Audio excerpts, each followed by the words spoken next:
I grew up playing soccer. I remember my coach brought in two players, one that was extremely talented and the other that was talented but just not as talented. A few weeks went by and the second player was the only one that continued to show up. He ended up getting the spot. How is it that he got the spot over the first player? It's because he played with confidence and he had confidence. So as we go through life, we're all going to have goals and aspirations. But what the key to achieving those goals is confidence. So how do we build up our confidence? Well, a good place to start is just taking care of yourself, whether that's exercising or having a full-on workout routine. Working out and exercising is a good way to boost your own confidence. Not only does it get you into shape, it also lowers levels of depression. I started working out maybe about a year and a half ago. I stopped playing soccer. I didn't have any way to be active and made me feel really down. I started going to the gym regularly, and not only did I start feeling better about myself just because the physical benefits you gain from working out, but also because the ability that I had to work that into my routine. Being a college student, I go to class, I have work, and I have homework, but I was able to fit 3 or 4 days of going to the gym. 3 or 4 days of going to the gym a week into that schedule. Going to the gym, there's a lot of other people that work there, so it's easy to compare yourself to others, but that is the number one way to kill your own confidence, and it is a sure way to lose some joy. And that's especially important to note that we can't compare ourselves to others, especially now that we are college students. A lot of our friends are going to be transferring out to different schools, and a lot of our friends already go to different schools. We can't compare our circumstances to theirs because their path had a different pathway than ours. It's also important to note while you're doing this to be kind to yourself. Positive affirmation could go a long way. Just saying that you're doing good or that you have the ability to exceed can really push you to go and do more things. There's an article by the Cornerstone University written by Mike Ward where he states, replacing negative thoughts with positive thoughts could ultimately improve confidence, and it allows you to achieve goals. I mean, this is true. If you think positively, you're going to act positively.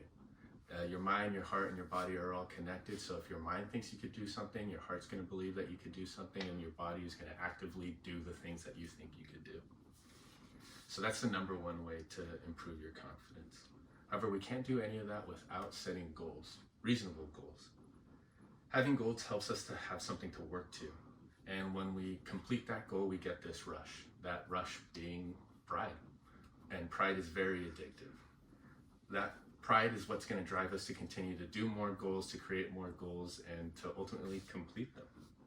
And those goals don't have to be ultimately large, life-changing ones. They could be small goals. Small goals help out a lot. Say you're trying to learn to play the guitar. You don't have to straight shoot for the pentatonic scale. You could learn a few chords or a song, and then when you're done with that set, you learn a new set. And when you complete those goals, the fact that you know the fact that you know that you can complete the first set, you're obviously going to be able to complete the second set, so what's stopping you there?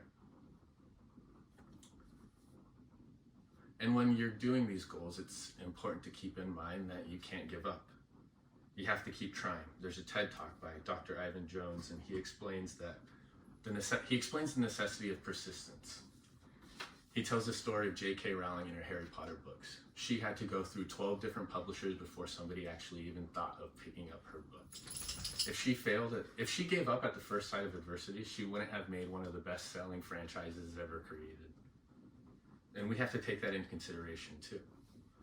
When these goals, we're going to face consideration, but that persistence is what's going to keep us to keep going. With persistence, we won't feel failure. And it's easy to feel down on yourself and low on confidence when you fail.